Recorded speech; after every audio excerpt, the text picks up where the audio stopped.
Now what? This is how you break the ice, by the way. Um, well, the reason why I'm asking what now is because for the past couple of months we've seen a range of different things. We started by introducing corpus linguistics, and we've said that corpus linguistics is the study of language using a large collection of authentic texts that are stored electronically. Then we saw some types of corpora, and we said that, well, knowledge of the different types of corpora that exist allows us to make an informed decision if we want to compile a corpus of our own or if you want to use an already available corpus. Because remember, not all corpora that exist out there are relevant for all research objectives. So bear that in mind, please. Then we saw some corpus analysis tools, such as the word list tool, which allows you to rank words by frequency and also to look at the type and token frequencies. Then we saw the concordance tool, which allows us to look at the context of a certain keyword, and by doing so have a much better understanding of how the keyword is used in context.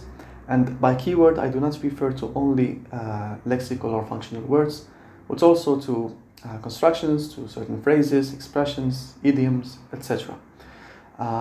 We've also seen the collocate tool, which allows you to look for collocations in a corpus, and by doing so have a much better understanding of the semantics of certain words.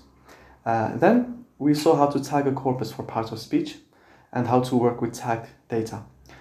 More specifically, we've used some wildcards and some regular expressions that allow us to have control over our search terms and look for general patterns or schematic constructions in a way. So instead of looking at every instance of verbs in a corpus, you can simply type in the parts of speech tag for verb and you'll get the list of verbs. And you can do the same for constructions as well. Well, all of this is really interesting and really helpful, but the question now is, how can we make use of all of this to do something which is productive and meaningful instead of just mess around with corpora? In other words, in this video and in following videos, we try to answer the following question: what can we do in corpus linguistics?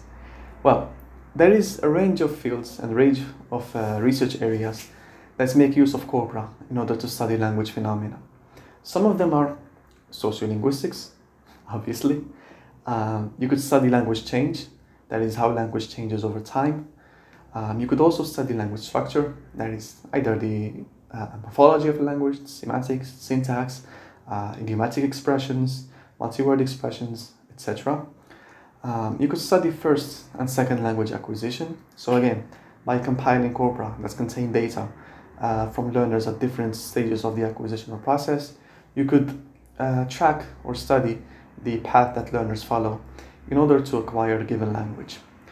And since you're working with large amounts of data, authentic data there is, you can make some generalizations about the acquisitional process. What else? You could study vocabulary acquisition, and more specifically the role of frequency in the acquisition of certain vocabulary items. And of course, you can make use of corpora in order to inform material development. And well, as you know, language teaching is all about teaching authentic language, and corpora could be a great source of examples of authentic language use. That being said, not all the data that you will find in a corpus is relevant for teaching purposes, but still, corpora are really a great source of authentic language use. And of course, you could also do discourse analysis using large amounts of data. Right, so this is by no means an exhaustive list. So this is not everything that you can do in corpus linguistics. On the contrary, you can do much more. But this is a great place to start and to get an idea of the things that you can do in corpus linguistics. Also, each of these fields is a universe in itself, really. They're really complex and I won't be doing justice to them in one short video. But again, this is a place to start and to get a broad idea of the things that you can do. And in the following videos, I'll give more details about each one of these topics. So for this video, we'll just stay with the three first ones: sociolinguistics, language change, and language structure. So let's jump right into it. Okay, sociolinguistics. So as you know, sociolinguists are interested in studying language variation across different contexts. And by context, I mean either different geographical locations, For instance, you might be interested in seeing how Spanish is used in Spain and in Argentina. So, in order to do that, you would need a general corpus of the Spanish that is used in Spain and the general corpus of the Spanish that is used in Argentina, and you can compare and contrast the language in both geographical locations, that is, both countries. So, you could make use of the word list tool in order to see the most frequently words used in Spain and in Argentina. You could make use of the concordance tool to look at the keywords in context or phrases, constructions, expressions, etc.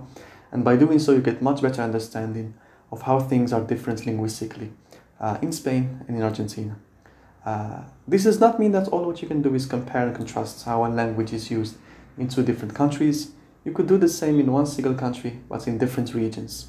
For instance, you might be interested in seeing how English is used in the north of England and in the south of England. So in order to do that, all what you'd need is a corpus that contains data from the north of England and a corpus that contains data from the south, and you'll be good to go. By context, we could also mean different speakers.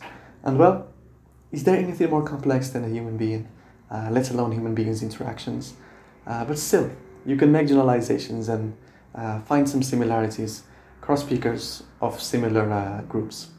For instance, you might be interested in seeing how people from different religious backgrounds use the same language, or people of different genders use the same language, or people from different socioeconomic groups, ethnic backgrounds, etc.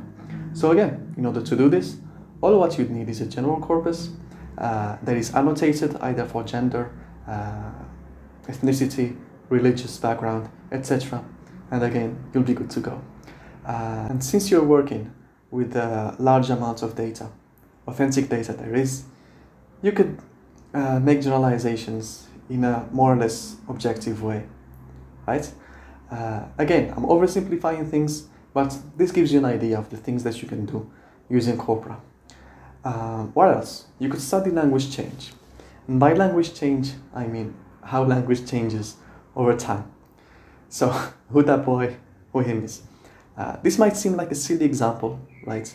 And some people might say that this is not English. It goes against all the rules, or most of the grammatical rules of English that we know. And some people might step it up a notch and say that this is garbage, or this is bad English. Well, linguists would disagree. Remember, we're not in a position to tell people what to say or how they should say it. Rather, the whole idea behind compiling corpora is to present authentic language use. So, as long as there are people who use English this way, right, it is certainly worth investigating and studying this language variety. So, it would be interesting to see how English has changed over time until becoming such a variety, or perhaps you could do the same for other varieties as well. So, in order to do that, what you'd need is a diachronic corpus, or a monitor corpus. And here, you can access one. So if you visit this wonderful website of English corpora, you'll find here a list of corpora, and here you have information about the time period. So what is of interest to us here is this one, the Corpus of Historical American English. And as you can see, the text that makes the corpus dates or range from 1810 all the way to 2009. So you have approximately 200 years of data. And you could certainly do really interesting research using this corpus and see how English has changed over certain time periods. If you want to do that, you can click on the corpus and you'll get the following interface. And if you click on sections, you have here a list of the dates. So by using this tool, the compare tool, you can type in here a linguistic item, be it a word, phrase, or whatever, and you can compare and contrast how that linguistic item is used differently in two different time periods. Okay? What else?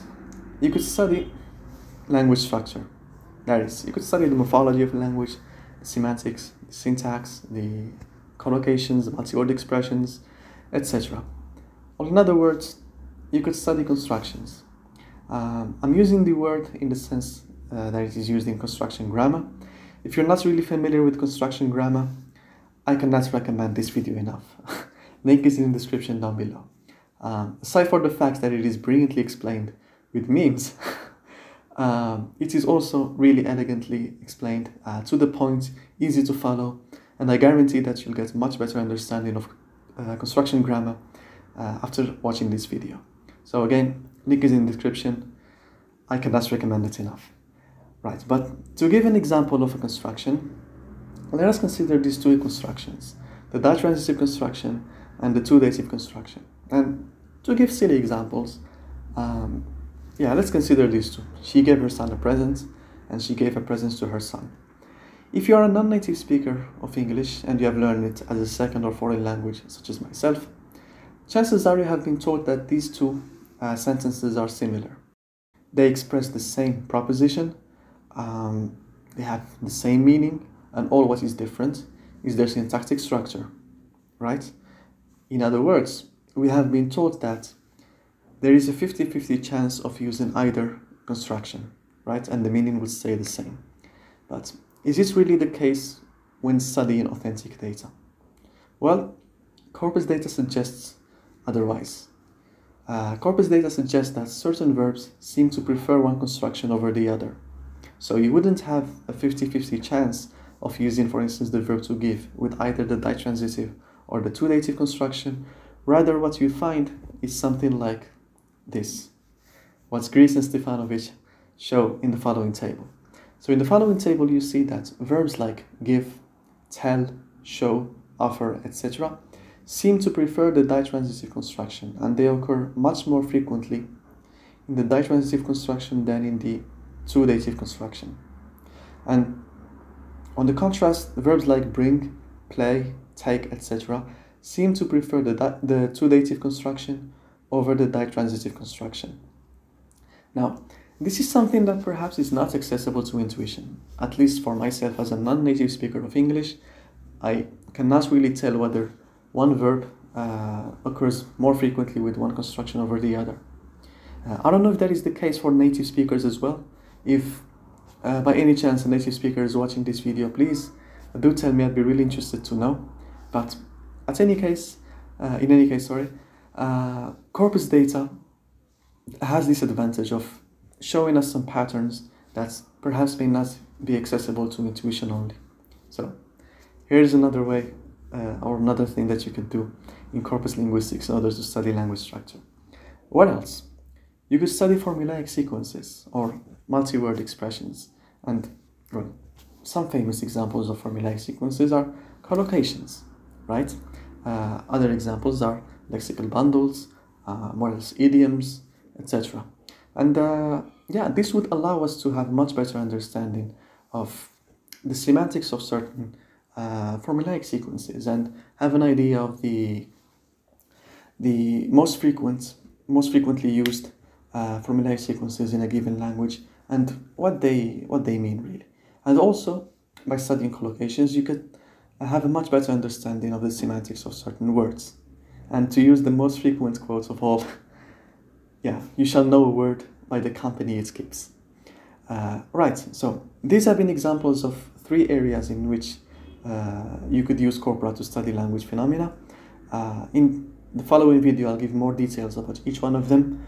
And as I've said, I'm oversimplifying things, and obviously each one of these areas is much more complex, but I'm just giving you a place to start and to get an idea of what you can do in corpus linguistics. So this brings us to the end of the video. If you have any questions, any suggestions, please leave them in the comment section down below, or you can email me. I'd be really happy to hear from you. And thanks for watching. See you in the next video. Bye bye. Ciao ciao.